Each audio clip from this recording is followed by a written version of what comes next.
오늘은 이제 2023년 새해 첫 주일입니다. 그래서 오늘은 저희가 우리 교회가 개혁주의적 청교도 교회인데 이 교회가 어떤 교회인가? 물론 우리 모두가 한 해 동안 지난 한 해 또 주일 이 메시지를 접하면서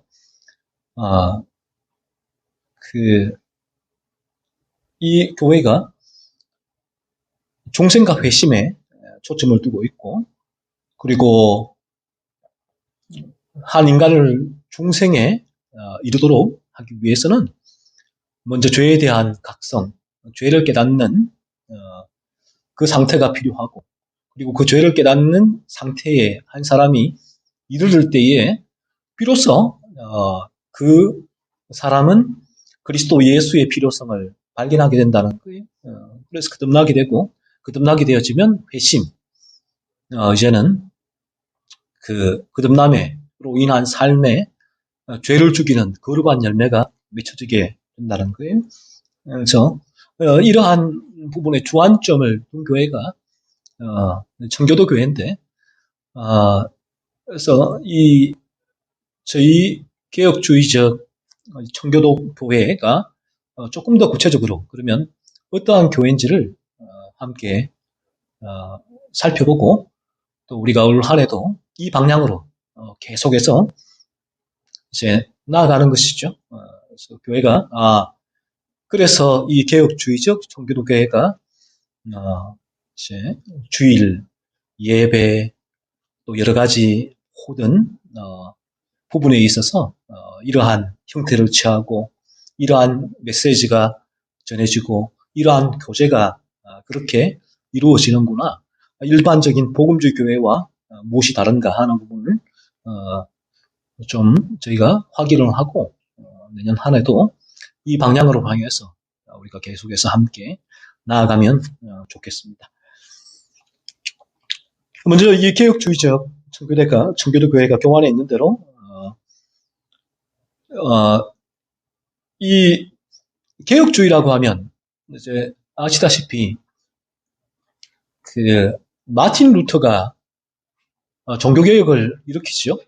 1517년에 마틴 루터라는 분이 종교개혁을 일으키고, 그리고 그 이후에 이제 존 칼빈이 이 종교개혁의 바통을 이어받아서 마틴 루터가는 이 바른 이신칭의의 종교개혁의 핵심이 되는 이신칭의의 그 신앙을 정립하면서 그 이신칭의의 믿음을 이제 전 세계로 확산을 시켰죠. 개신교가 태동한 계기인데, 그러한 부분들을 존 칼빈이 이제 개신교의 토대를 놓습니다.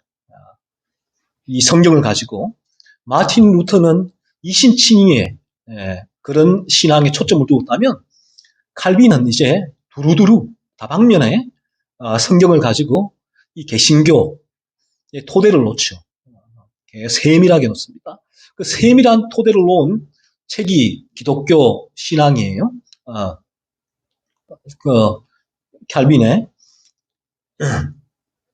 기독교 신앙 책이 이제 강요죠. 기독교 강요로 통해서 칼빈이 세밀하게 기독교의 토대를 놓고, 그래서 개혁주의라고 하면 칼빈의 이 교리를 토대로 하고 있다라고 보시면 돼요. 개혁주의가.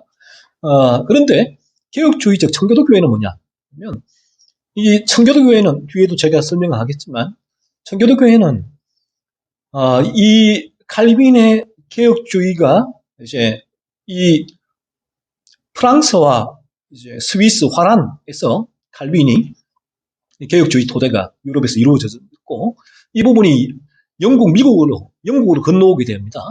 15세기 후반에, 15세기 중반에 이제 칼빈의 이 종교개혁, 개혁주의가 영국으로 건너오게 되고, 영국에서 16세기의 후반에 헨리 8세죠. 헨리 8세가 정치적인 이유로 캐톨릭에서 개신교로 영국 국교회를 설립을 하죠. 무늬만 개신교인. 거기서 이 개혁주의의 교리를 물려받은 인물들이 영국 국교회에 저항하면서 생겨난 그룹이 청교도예요. 퓨리탄이. 그러니까 개혁주의의 토대에 있는 거죠. 하지만 청교도는 이 유럽 대륙의 개혁주의와 조금은 달랐어요. 그래서 저희 교회가 개혁주의 교회라고 하지 않고 개혁주의적 청교도 교회라는 이유가 여기 있습니다. 청교도들은 칼빈의 개혁주의의 토대에 있지만, 하지만 칼빈과 모든 교리에 동의를 하지는 않았습니다.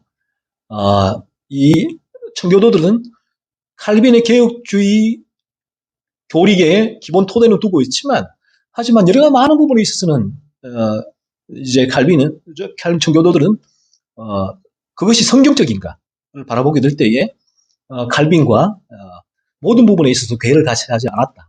그래서 청교도들은 개혁주의적 청교도 교회라고 하고, 그래서 청교도들이 이 중생론에 있어서도 조금의 차이가 나는 부분이 그런 부분에 있는 거예요. 칼빈의 중생론을 그대로 괴는 같이 하지만 완벽하게 그 중생론을 붙들지 않은 이유가 바로 여기에 있는 부분이고, 그리고 청교도들이 죄에 대하여 더 강하게 가르친 부분도 있고, 부분이 좀 차이가 있고, 그리고 청교도들은 상당히 이 실천적이고 실제적이었습니다. 이런 경험적인 부분을 중요시했고요. 이 개혁주의는 상당히 지적이죠. 상당히 어떤 교리적인 부분에 집중했다면 이 청교도들은 실제적인 부분, 산 경험적인 부분, 이 죄에 대한 경험이 있는가, 거듭남의 경험이 있는가 하는 부분들을 교리와 더불어서 강조를 했죠. 이런 부분에 좀 차이가 있습니다. 그래서 개혁주의적 청교도 교회와 개혁주의 교회는 본질적인 토대는 같지만 조금 이제 색깔은 다르다라는 부분이요. 그래서 먼저 이 개혁주의 청교도 교회의 중심은 십자가가 중심이 되는 교회다라는 것입니다. 이 십자가는 여러 가지 의미가 있는데 그리스도의 속죄 사역의 의미도 있고, 그리스도의 순환과 고난의 의미도 담고 있고, 그리스도의 피, 그리스도의 생명 이라는 의미를 담고 있습니다. 십자라고 하면 그리스도가 우리의 죄를 속하기 위해서 이루신 모든 일이 십자가라는 그 단어로 이제 불리어진다라고 의미하면 되고요. 그래서 이 십자가는 그리스도께서 우리를 구원하기 위하여, 우리를 죄에서 건지시기 위하여 하신 모든 사역의 총체다라는 것입니다. 이 십자가는 많이 죄인을 구원하지요. 그리고 이 십자가는 통하여 거듭난 그리스도인은 이 죄에 대하여 애통하게 되죠. 애통. 그리고 이 십자가는 그리스도를 닮아가게 하고요. 그리고 이 십자가가 우리의 육신의 정욕을 끊어줍니다. 탐욕을 죽이게 하죠. 그래서 개혁주의 청교도교회의 가장 중심은 이 십자가가 된다라는 것입니다. 두 번째로 영혼의 거듭남을 목표로 하는 교회입니다. 이 개혁주의 청교도교회의 가장 중요한 부분은 어떤 개혁주의 교리를 가르치고 또 뭐 어떤 여러 가지 많은 교육이 우선이 되고 하는 부분이, 그런 부분이 중요한 게 아니라 가장 중요한 부분은 영혼의 거듭남이에요.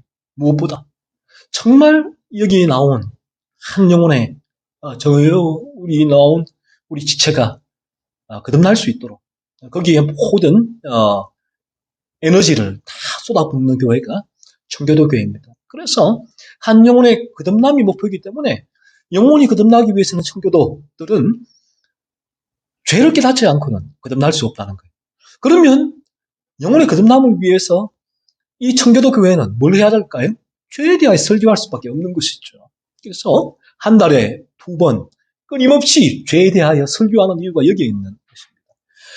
청교도 서적들을 읽어보시면 공통적으로 느끼게 될 거예요. 다들 끊임없이 죄에 대하여 얘기를 합니다. 죄에 대하여. 우리의 죄에 대하여. 거룩에 대하여. 하는 이유가 바로 여기에 있는 것입니다.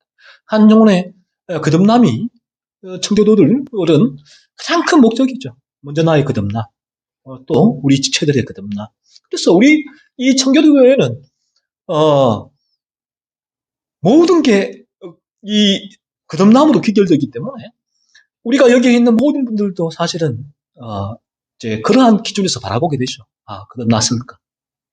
거듭남의 과정 가운데 있을까? 거듭나서 회심의 열매를 맺고 있을까? 이 부분이에요. 이 부분을 통하여서 우리가 함께 이 부분을 공유하고 그러한 이제 지체가 거듭남에 이르도록 돕고 끌어주고 당기고 밀어주고 기도하고 하는 교회가 청교도 교회다라는 것이고요.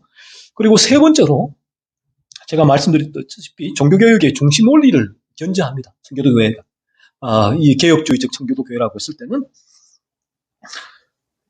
이 종교개혁은 이제 로마 가톨릭의 비성경적인 신앙에 저항해서 1517년 마르틴 루터가 비트베르그 성당에 이제 반박문을 붙임으로써 시작된 거잖아요. 종교개혁의 중심 원리가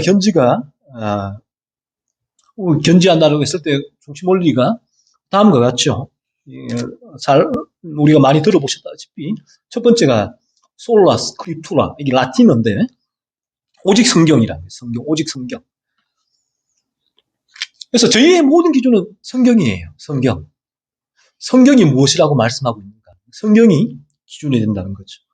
그래서 우리는 성경의 무오성, 성경은 오류가 없다는 거예요. 성경은. 물론 성경이 오류가 없다는 부분은 성경의 원본에 오류가 없다는 거예요. 저희는 가지고 있는 게 사본이거든요. 성경의 원본은 지금 어디 있는지를 알 수가 없습니다. 이 성경의 원본은 오류가 전혀 없다. 그러면 우리가 가지고 있는 사본은 어떤 것인가? 지금 읽고 있는 이 한글 성경도 히브리 헬라어 사본을 번역한 거잖아요. 번역을 거친 거예요. 자, 그러면 여기에는 우리의 해석에 오류가 있을 수가 있겠죠. 사본에는. 충분히 그럴 수가 있습니다. 그러므로 사본마다 이 해석이 조금씩 난해 구절에 다른 부분도 있고요. 그래서 우리가 어떤 면에서 히브리어와 헬라어를 공부하는 이유가 여기에 있는 것입니다. 조금 더 히브리어 헬라어가 원본에 가까우니까 히브리어 헬라어를 직접 읽으면 조금 더 이제 정확하게 이제 원본에 가까운 우리 성경을 읽을 수 있기 때문에 히브리어 헬라어를 우리가 익히는 것인데, 자, 그러면 우리가 접하는 이 사본은 어떤 것인가요? 우리가 지금 함께 이 부분을 나누고 있는데, 그러면 이 사본엔 너무나 오류가 이제 많으면 어떻게 이 부분을 믿을 수 있는가 했을 때에 이 사본도 동일해요. 사본도 우리가 성경의 무오성, 유일성, 솔라 스크립투라, 오직 성경이라고 했을 때는 사본도 우리를 죄를 깨닫게 하고 우리를 중생에 이르게 하는 데는 무효하다는 거예요. 아무런 문제가 없다는 거예요. 인간적인 몇 군데의 사본에 있어서의 해석의 오류가 있을 수 있을지 몰라도 성경은 우리 인간을 거듭남에 이르고 회심의 열매를 맺게 하는데 죄를 죽이고 온전한 거룩에 이르게 하는 통로로서 무효하다. 아무런 문제가 없다라는 차원으로 이 사본을 받아들이시면 됩니다. 그리고 구약과 신약 성경 66권을 하나님의 유일한 계시로 저희를 믿습니다. 그래서 우리 구약 39이죠. 9권, 신약 27권을 우리는 하나님의 유일한 계시로 믿고 있고요. 제7안식교는 구약만 이제 믿고 있죠. 하지만 저희는 이제 이처럼 성경 66권을 하나님의 유일한 계시의 말씀으로 믿고요. 그리고 개인의 신앙과 삶에 있어서 유일하고 절대적인 기준이 뭐냐? 성경이라고 해요. 성경. 어떤 인간의 심지어 목사의 경험일지라도 그 부분은 교회의 관습일지라도 no 아니라는 거예요. 그래서 우리가 그 청교도 교회에는 성경의 기준으로 볼 때에 오늘날 교회에 쭉 전통적으로 내려오는 그러한 형식들, 의식들, 습관들 일지라도 그 부분이 성경의 기준에 맞지 않으면 배척하는 거죠. 거기에 대하여 과감하게 비판을 하고 그 부분을 내려놓게 되는 것입니다. 그래서 청교도들이 영국에서 헨리 8세가 영국 국교회를 세워서 가톨릭으로 분리해 나옵니다. 이제는 가톨릭을 떠나는 거죠. 정치적인 이유로. 그래서 개신교를 세우게 돼요. 자, 그런데 청교도들이 이 개혁주의적 토대, 개혁주의가 오직 성경이거든요. 이 성경의 기준으로 보니까 너무 미신적 요소가 많다는 거예요. 영국 국교회, 지금 성공회죠. 국교회에. 왜? 이 헨리 8세가 정치적인 이유로 프로테스탄트, 개신교를 받아들이니까 가톨릭의 본질은 그대로 가지고 있으면서 외형만 개신교 형태를 덮어쓰고 있으니까 청교도들이 보기에는 너무나 많은 미신적인 요소가 있으니까 거기에 청교도들이 저항을 해서 성경의 기준으로 저항을 한 거예요. 어떻게 세례가 그런 견진성사가 구원을 이룰 수 있느냐? 말도 안 된다. 부터 해서 인간의 공로, 그거는 구원을 이룰 수 없다. 부터 해서 그런 그 당시 의복 논쟁, 그래서 나온 거예요. 당시에 가운, 가톨릭에서는 오직 이 가운이 이런 외적인 부분이 인간을 거룩한 어떤 그런 힘을 준다라고 그들은 말을 했고 또 그런 형상들, 성상들 오늘날에도 가톨릭의 해외도 가보면 가톨릭을 믿는 그런 그래서 성상을 보면 아우구스티누스, 마리아상 온갖 성상이 있잖아요. 그런 성상을 배척하고 그러니까 이제 그들이 영국 국교회에서 청교도들을 퓨리탄, 까탈스러운 사람들이라고 비난한 용어가 퓨리탄이에요. 이 사람 까탈스러워. 뭘 따져. 그냥 우리의 본이 가운데 들어와. 믿고 따라와. 그래. 그 교회와 왕과 인간이 세운 권위가 청교도들이 보기에 성경의 기준에 맞지 않으니까 거부하는 거예요. 그런 면에서 저희가 이제 물론 뭐 개혁주의 교회 가운데 절기를 지키는 교회도 있지만 우리 교회가 절기를 지키지 않은 이유 하나가 이제 그런 부분에 있다라는 부분이고요.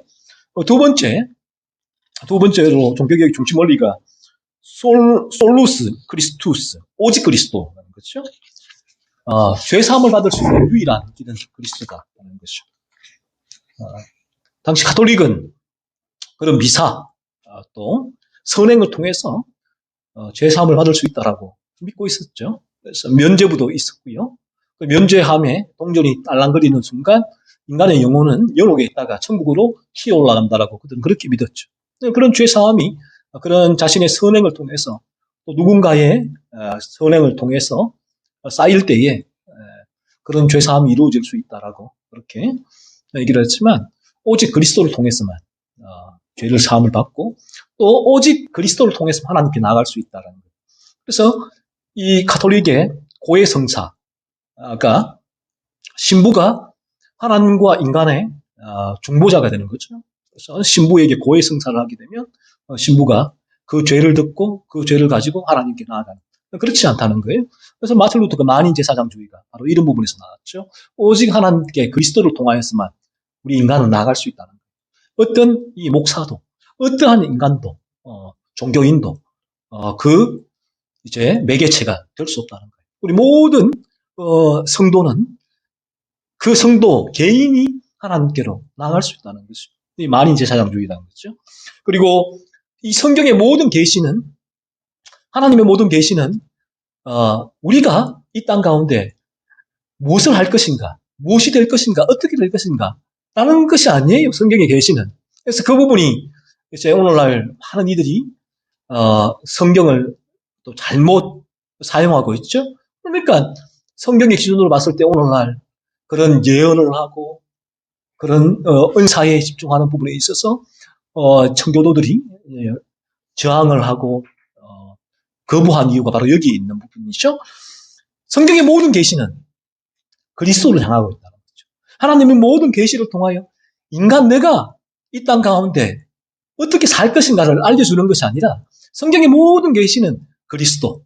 그래서 이 계시의 총합이 그리스도라고 얘기를 합니다. 성경의 모든 계시가 그리스도를 향하고 있다는 거죠. 자, 그래서 우리가 매주일 한 달에 2번 죄에 대하여 제가 설교를 하는데 여러분도 여러분의 죄를 깨닫고 죄를 살피는 이유가 뭔가 하면 단지 그 죄를 깨닫고 회개하는데 목적이 있는 것이 아니라 그러한 죄에 대한 설교가 나의 죄를 탐사하게 하고 그 죄에 대한 탐사가 내가 그 죄를 이길 수 없다는 무력감으로 인도해서 그 무력감이 마침내 그리스도께로 우리를 인도하기 때문에 모든 그리스도께로 인도하지 않는 설교, 메시지, 죄에 대한 설교, 그리스도를 염두에 두지 않아요. 제가 죄에 대해 설교할 때도 저는 늘 그리스도가 포함되어 있는 거예요. 거기에.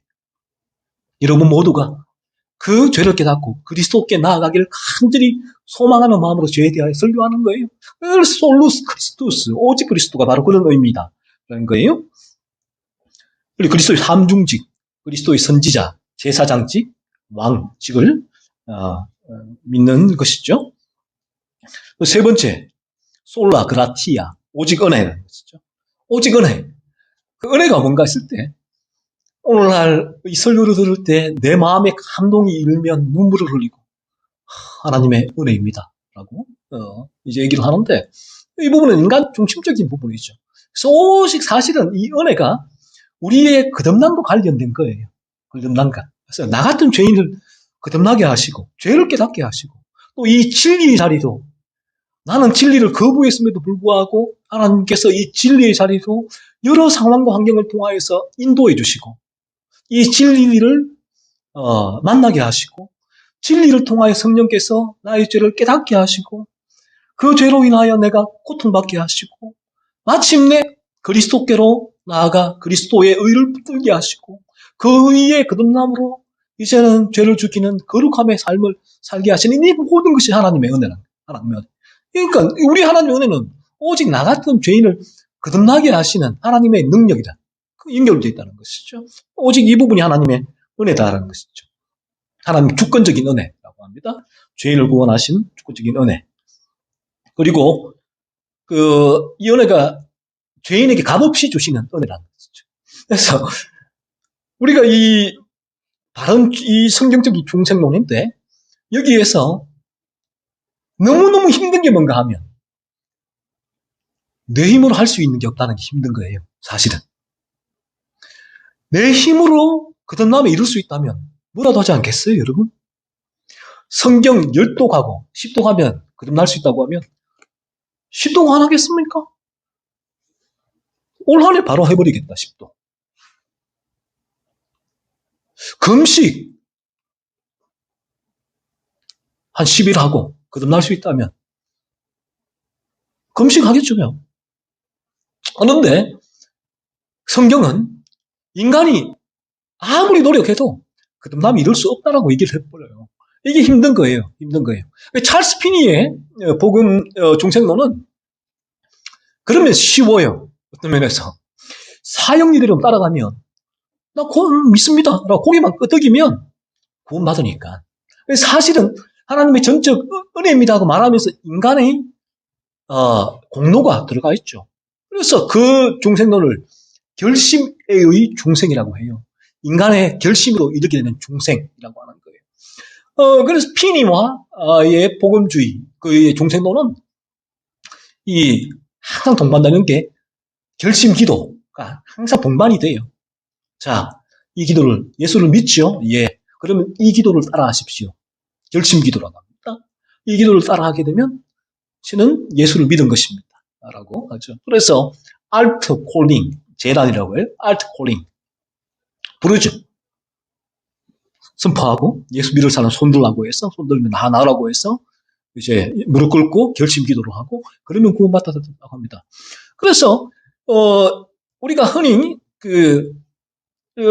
저도 그렇지만, 이 교회에, 이제 일반 복음주의 교회에 출석하게 되어지면 6개월 지나면 학습받고 6개월 지나면 학습 후에 세례를 받습니다. 자, 그러면 거의 1년만 지나면 다 중생하죠. 다 구원받습니다. 쉽죠? 어떤 면에서는. 그런데 사실은 이 성경적인 중생론인데 이 중생론에 의하면 내가 죄를 먼저 깨달아야 되고 죄가 안 깨달아지는 거 어떻게 해요?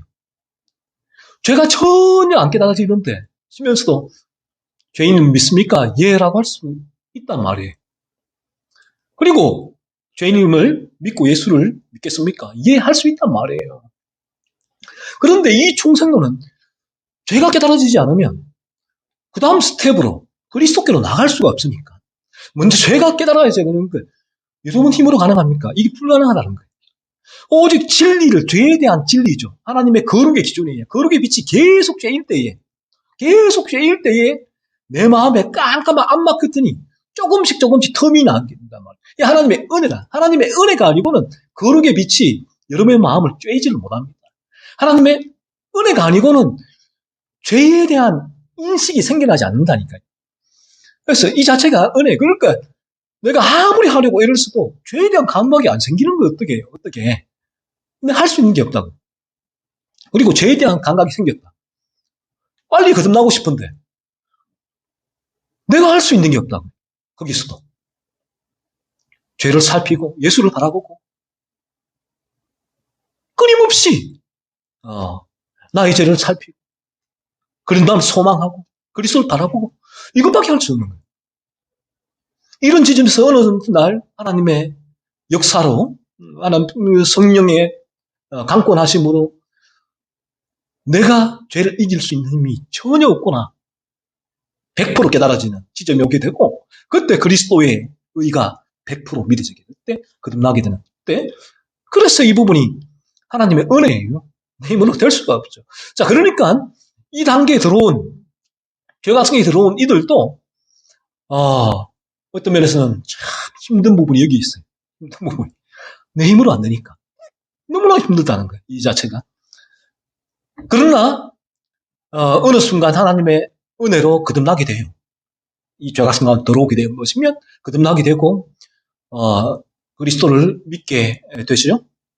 그렇게 되면 이제 돌이켜보면 너무너무 또 쉬운 거예요. 이게 너무너무 쉬운 거예요. 아이러니하죠? 내가 이 길에 거듭남을 바라볼 때는 너무너무 힘들었는데 왜? 내 힘으로 되는 게 없으니까. 거듭나고 보니까 너무 쉬운 거예요. 왜? 내 힘으로 한 게 없으니까. 이게 아이러니란 말이에요. 그래서 거듭나게 되어지면 와, 이게 하나님의 은혜.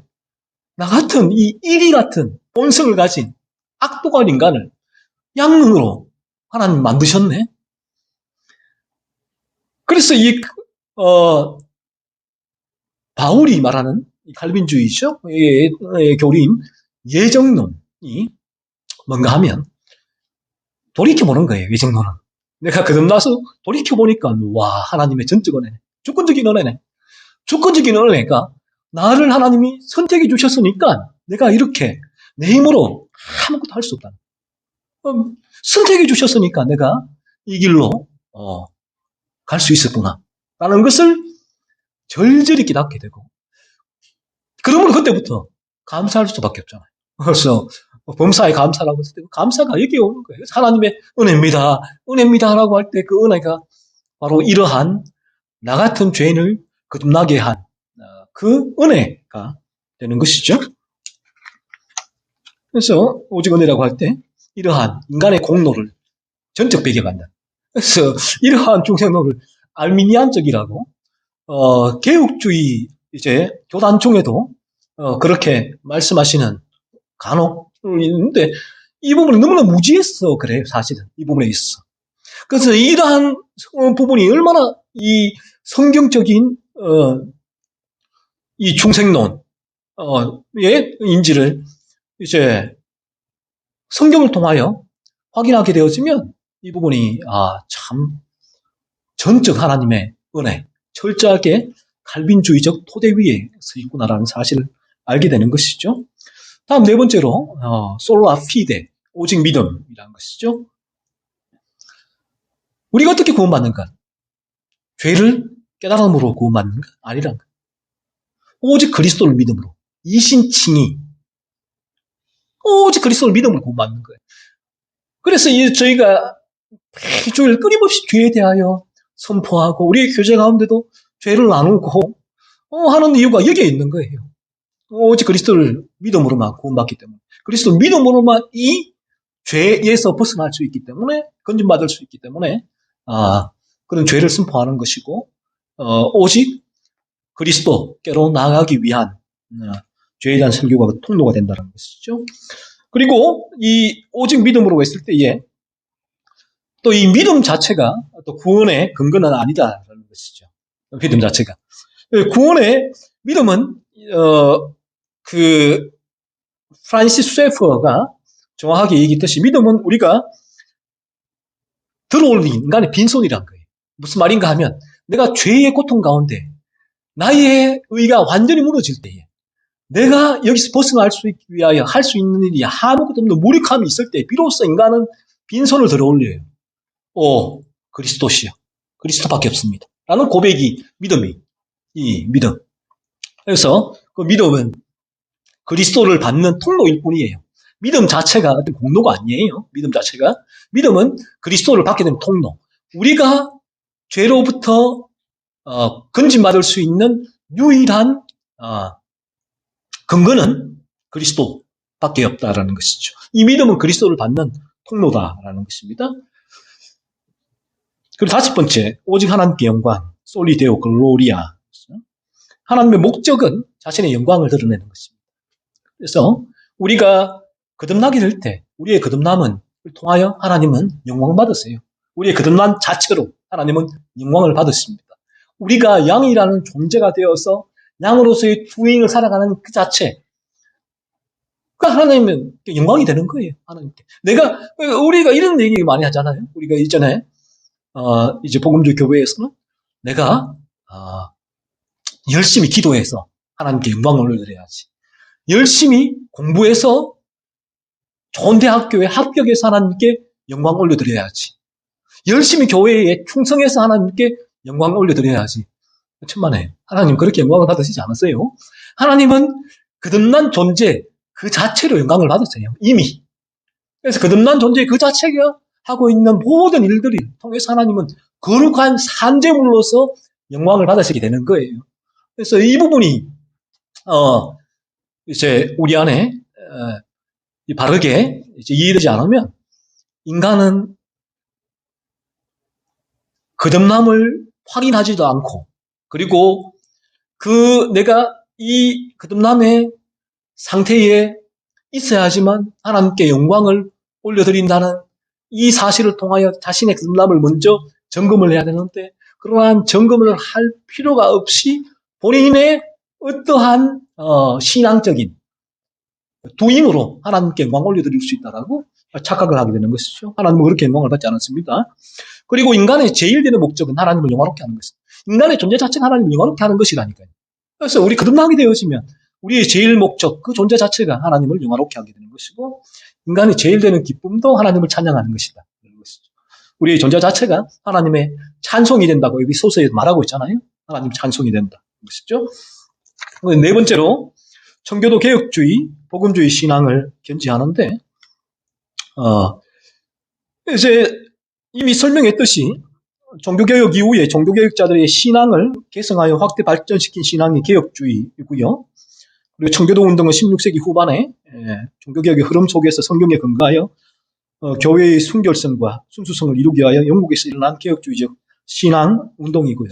그리고 복음주의라고 했을 때 우리가 이 복음주의가 모든 복음주의가 문제가 있는 건 아니에요. 복음주의 중에도 성경적인 복음주의가 있습니다.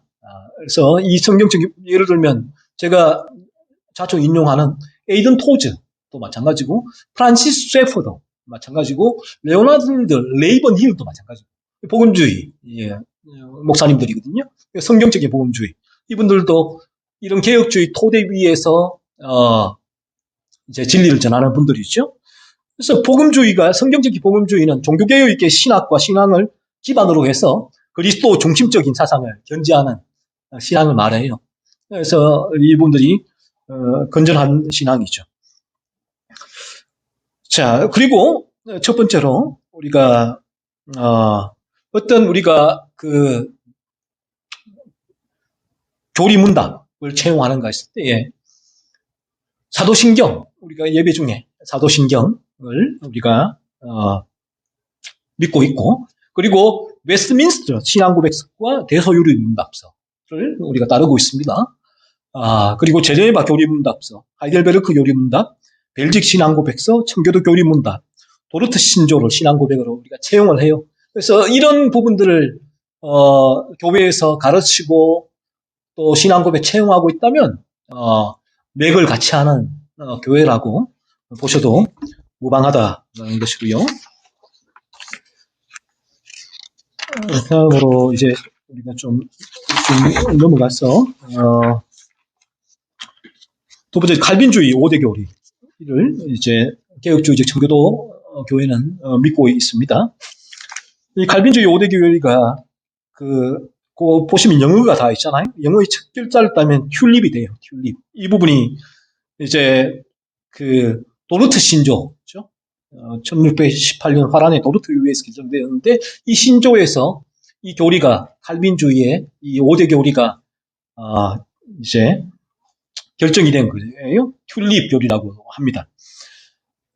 이 개혁주의 청교도 교회가 이 교리 위에 서 있습니다. 첫 번째가 전적 타락입니다. 전적 부패라고 하는데 인간은 영적으로 무능력하고 전적으로 타락했다는 것이죠. 그래서 우리가 죄각성의 단계, 죄를 깨닫게 되어지면 죄각성의 단계 들어오게 되어지면 이러한 전적 부패한 나의 존재를 실제로 발견하게 되는 지점이 죄각성, 이 지점이다라는 것입니다. 죄각성이 이렇게 되어지면 이 나의 죄를 계속 살필 때에 내가 얼마나 죄로 물들어 있는 존재인가라는 걸 실제로 알게 돼요. 나의 원죄의 실체와 만나게 된다는 것이죠. 그래서 이 교리가 첫 번째 전적 타락이고요. 두 번째가 무조건적 선택입니다. 하나님의 절대 주권적 선택에 의해서 우리가 선택을 받았다는 무조건적 어떤 조건이 있는 것이 아니라 우리가 하나님 앞에 열심히 신앙에 하나님 기뻐하실 만한 행위를 했기 때문에 또 그 전에 내 안에 뭔가 그러한 선이 있기 때문에 하나님께서 우리를 선택하는 것이 아니라 조건이 없다는 것이죠. unconditional. 무조건적으로 하나님께서 선택을 했다는 것입니다. 그래서 이 부분이 예정론과 연관이 되죠. 우리가 거듭나게 될 때, 되돌아와 볼 때에 하나님께서 나를 선택하셨구나라는 사실을 그렇게 알게 된다는 것이죠. 다음으로 제한 속죄라는 부분인데 이 부분은 이제 반대가 만인 구원론이에요. 만인 구원론.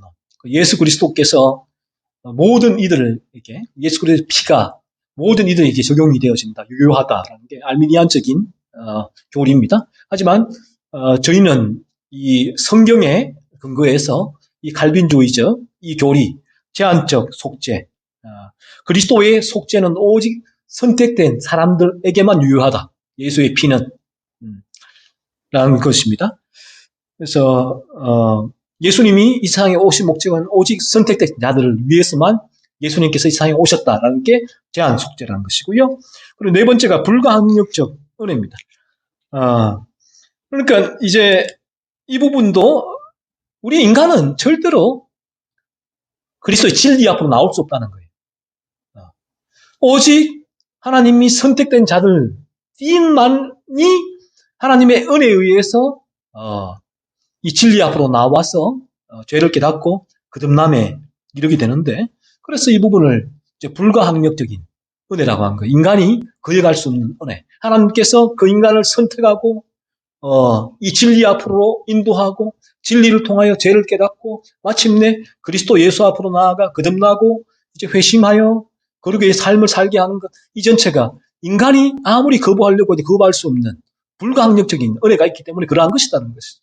우리 모두도 마찬가지라는 것입니다. 그러한 불가항력적 은혜에 의하여서 우리가 이 진리가 우리의 마음에 적용이 된다는 것이고, 이 진리를 들을 때에 하나님께서는 이 진리를 듣는 모든 이들의 마음을 움직이시는데 그 움직이시는 자들은 불가항력적인 은혜에 의해서 움직이게 된다라는 것입니다. 마지막으로 이제 성도의 견인입니다. 성도의 견인. 이 부분은 한번 중생하면 끝까지 중생한다는, 끝까지 천국까지 하나님께서 우리를 인도하신다는 것입니다. 알미니아는 그렇지가 않죠.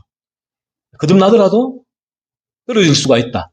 바르게 참되게 신앙생활을 잘하지 않으면 떨어질 수가 있다라고 얘기를 하시는데 그렇지가 않죠. 오직 한번 택함 받은 자들은 반드시 영원한 구원에 이르게 된다라는 것입니다.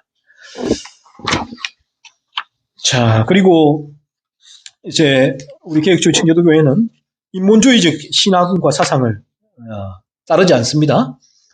번영신학이나 그 조지바나의 번영신학이나 오순절 계통, 은사 운동을 하는 계통, 또 이머징 신비주의 계통의 신앙, 또 자유주의 신앙, WCC죠 계통의 자유주의 신앙, 또 기복주의 신앙, 세속주의 신앙, 혼합주의 신앙을 배격합니다. 따르지 않습니다. 개혁주의적 교회는, 청교도교회는. 그리고 셀교회, 오늘날 많이 하고 있죠. 그런 셀교회, 가정교회, D12 운동을 하지 않습니다.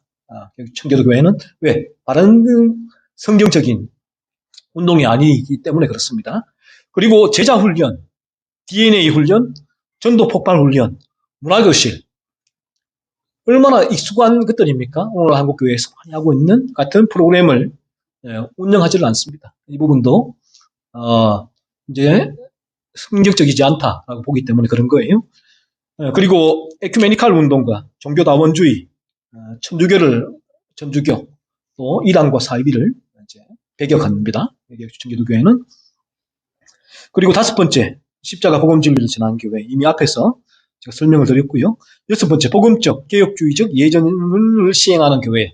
그러니까 개혁주의적 청교도교회인데 이 복음주의, 개혁주의적 예전이라는 부분은 우리가 지금 드리고 있는 예배의 순서예요. 예배의 순서가 이제 이 모든 순서가 성경에서 발췌한 또 개혁주의적 전통을 다룬 지금 그 순서예요. 이 순서 자체가 죄의 고백, 십계명송 뭐 이런 전부 다가 그런 부분들입니다.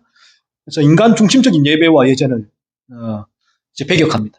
그래서 오늘날 이제 이 개혁주의적인 예배 순서, 예전 예배 순서는 인간 중심적인 예배라고 하면 그렇죠. 예배 전에 이 CCM 찬양을 하고 또 예배 중에 뭐 자꾸만 뭐 띄우고 음악 들려주고 뭐 하고 하는 부분들이 이 부분은 인간 중심적인 예배란 부분이에요. 어떤 인간의 기호를 만족시키기 위한, 충족시키기 위한 부분들을 이제 따르지 않고 개혁주의적 예전은 오직 진리 자체, 하나님의 영광 자체에 집중되어 있기 때문에 그렇습니다. 그래서 어떤 면에서 뭐 이런 물론 뭐 이제 주보 같은 경우도 이제 여러 가지로 할 수가 있겠지만 크게 그런 부분에 있어서 신경을 쓰지 않는 이유가 바로 거기에 있는 부분도 있어요. 거기에 뭐 예쁘게 사람들에게 호감을 끌고 뭐 좋은 인상을 주기 위해서 이런 문서를 만들고 뭔가를 디자인을 하고 하자는 이유 여기에 있습니다. 그래서 뭐 그런 대구에도 이제 개혁주의 교회에 가보면 교회가 산속에 있는 교회도 있습니다. 표지판도 별로 없어요. 그런 교회도 있고 또 이제 개혁주의 교회 같은 경우에는 새신자가 와도 크게 반응하지 않는 교회도 있습니다. 그런 교회가 크게 그래서 바로 이런 뭐 이유가 있어요. 이런 부분이 있기 때문에 그런 것입니다. 그리고 복음적인 개혁주의적인 성례를 시행하는데 저희 교회도 이제 올해부터 이제 성찬, 성례를 시행할 거고요.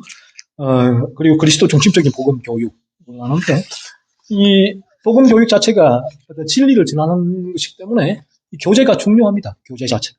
그래서 어떤 의도를 가지고 교육을 하느냐 했을 때에 그 의도가 담긴 이제 교과 과정이 교재니까 우리는 거듭남을 위한 성경 공부, 제가 저술한 지은 성경 공부 교재, 그리고 존 라일의 거듭났는가, 그리고 구원이라는 성경 공부 책자, 우리 등을 가지고 이 부분이 메인 교재가 되고요. 또 우리 존 오웬의 죄 죽이기, 그런 교재 통해서 우리 교육이 이루어지고요.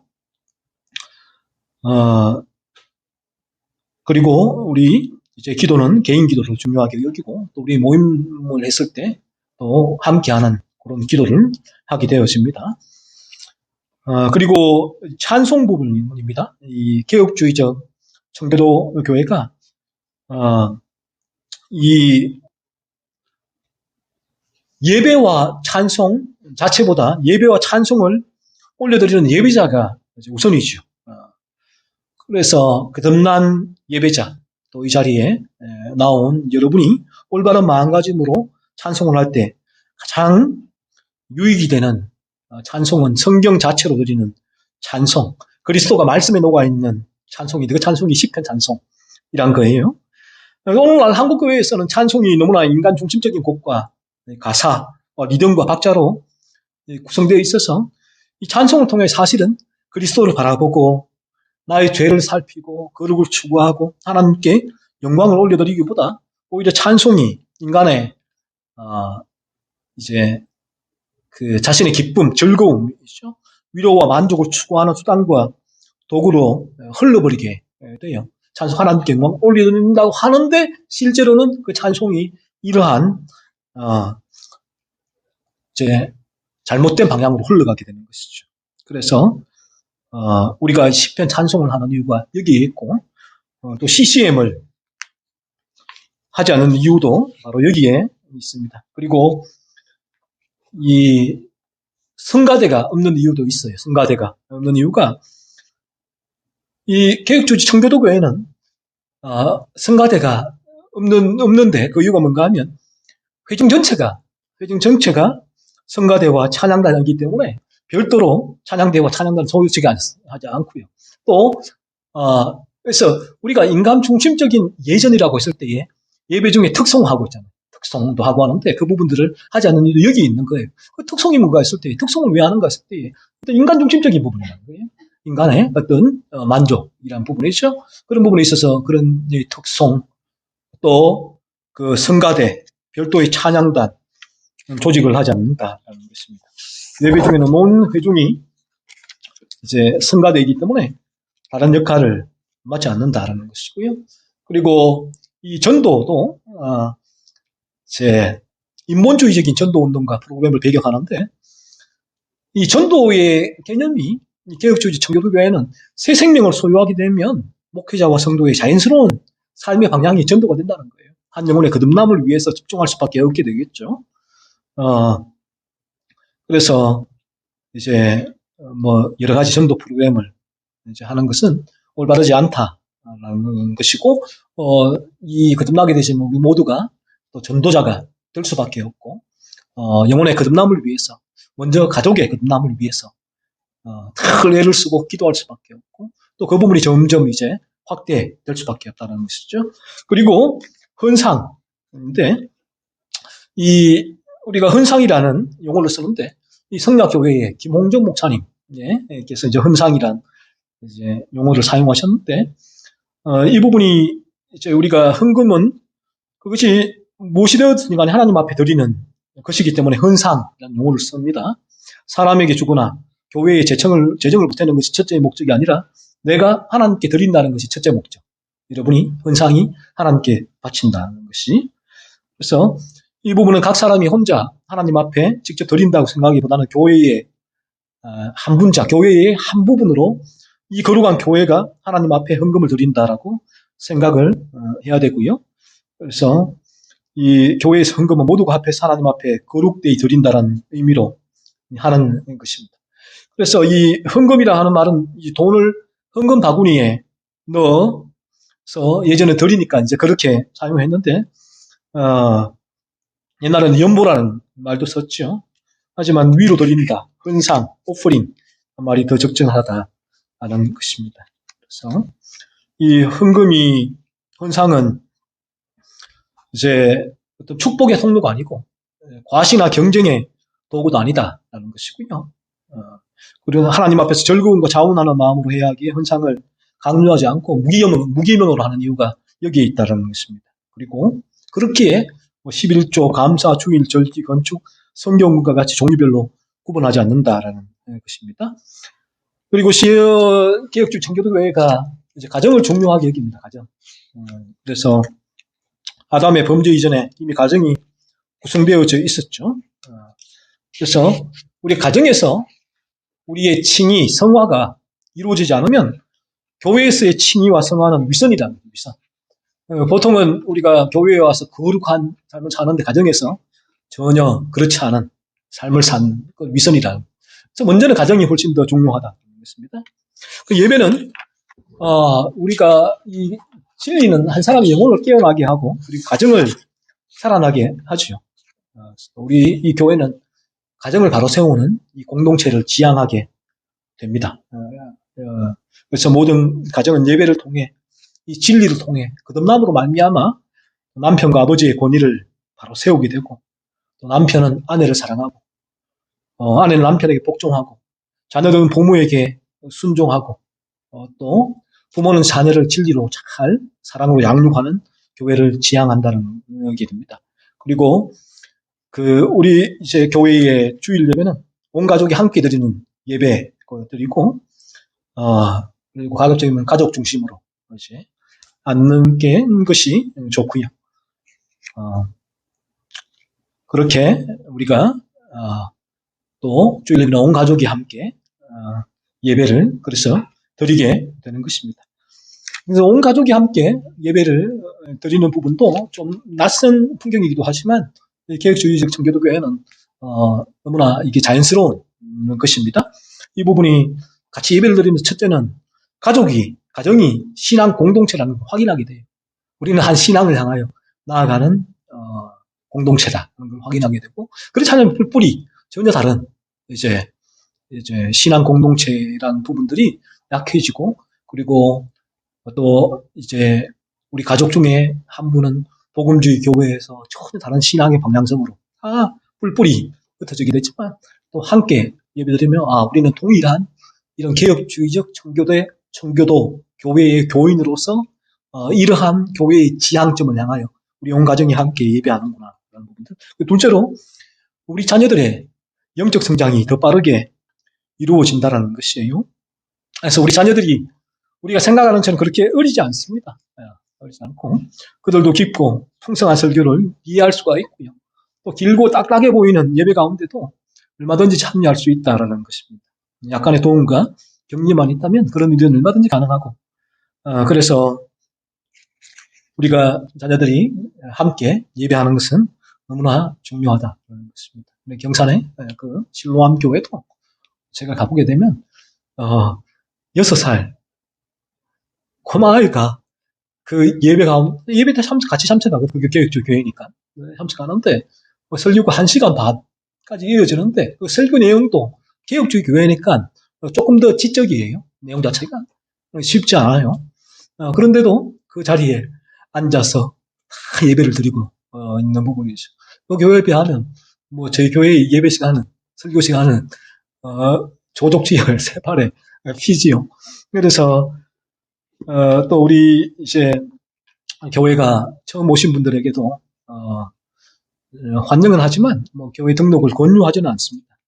그래서 와서 진리를 듣다가 죄를 깨닫게 되어지고 또 본인이 이 교회에 지향하는 바에 동의를 하고 계속해서 함께 된다면 이제 같은 교인으로서 우리가 함께 교제하고 또 진리의 길을 함께 걷게 되는 것입니다.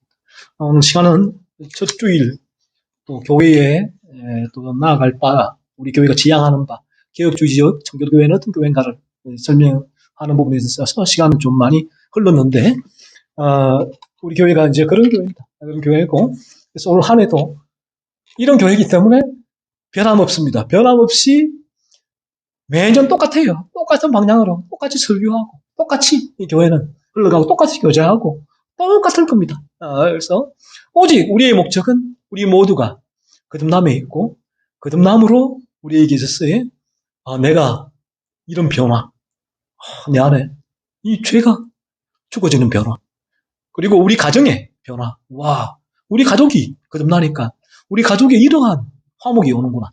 또 우리 교회의 변화. 와, 거듭나니까 우리 이 지체들이 나오네. 서로 간에 이러한 은혜의 교제가 이루어질 수 있구나라는 것을 내년도 한 해에 우리 모두가 함께 경험하고 풍성하게 누릴 수 있으면 좋겠습니다.